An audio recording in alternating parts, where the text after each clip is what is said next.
Kapamilya at kapuso celebrities, nagsanib puwersa na ang kanilang usapan. Tingnan ng mga detalye.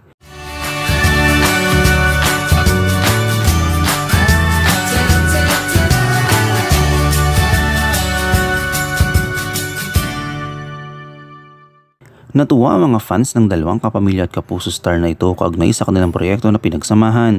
Si Alden Richards at Julia Montes ay nagulat at natuwa sa lumalim na pagkakaibigan na nabuo sa kanila matapos ang kanilang pagsasama sa kanilang unang proyekto, ang darating na pelikulang 5 Breakups and a Romance. Sa isang IG live broadcast nitong weekend, kanilang ipinahayag ang isang paghanga sa isa't isa at binigyan diin kung gaano sila kaswerte na nagkaroon ng pagkakataon na magkaroon ng mas malalim na personal na koneksyon.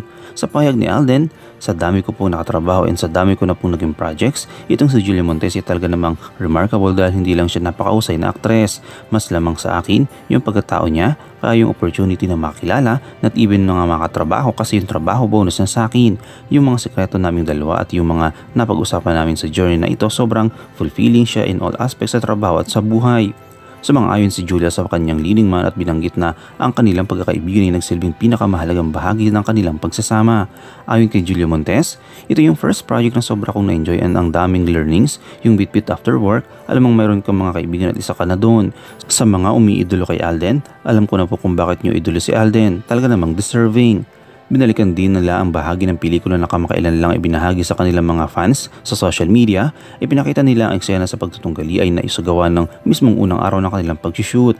Sa pahayag ni Julia, nung napanood ko, kinalabutan ako. Hindi dahil tayong dalawa, yun ba't yung thought kasi na I can't imagine if you're the person mismo na nandoon sa sitwasyon na you know your partner but you don't want to blame also kasi parang wala ka namang hawak na ebidensya pero kilala mo kasi yung partner mo, so at the end of the day, alam mong may something.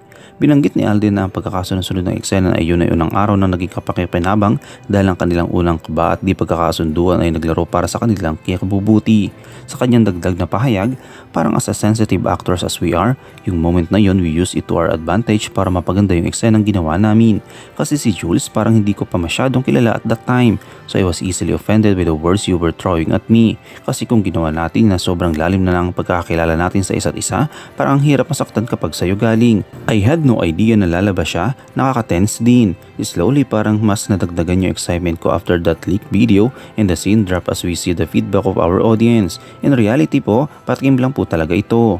Sa pagtatapos ng kanilang usapan, binigyan din ni Julia Montes ang kanyang kaligayahan at karangalan sa pagkakaroon ng pagkakataon na makakita ng kahusayang aktor na Alden Richards ng personal.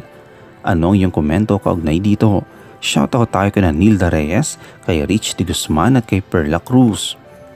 I-comment mo lang ang inyong opinion sa comment section at huwag kalimutang i-like, i-follow, i-subscribe ang bcgram.net para sa mga latest happenings.